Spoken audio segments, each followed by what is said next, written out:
Mike, I've known you for a long time, and one of the things that I think is a real asset in your life is how honest you are. But tell me how that comes into play in your business now. Now you're all bashful, Yeah, right? thank you, thank you. But it is, you have to have that honesty side of it. You know, you're coming through, when you're doing the remediation work, there's a lot of gray areas.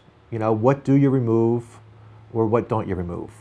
You know, so it's that fine balance of, you know, what the homeowner needs you to replace and what the insurance company is going to pay me to actually replace or remove or clean or whatever.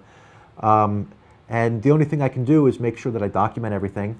You know, like, well, and it's standard practice to go through, and you've got to take videos and you take pictures and, you know, follow certain charts to make sure you're doing everything, testing in the same areas. But when you're removing something, you know, making sure that base molding needed to be removed.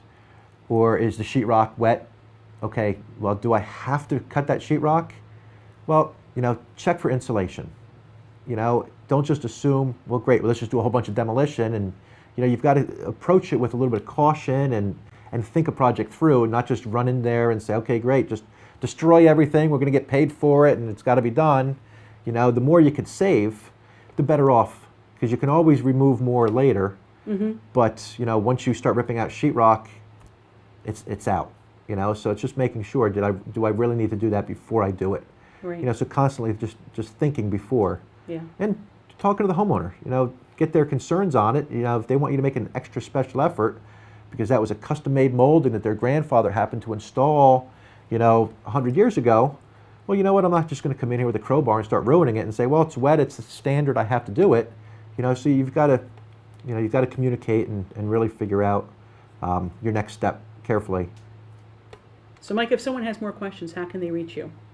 They can reach me at my website through www.stopofchestercounty.com. Sorry, Okay.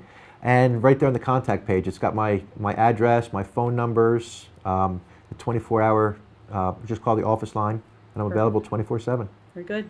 Thanks, Thank you. Mike. Thank you.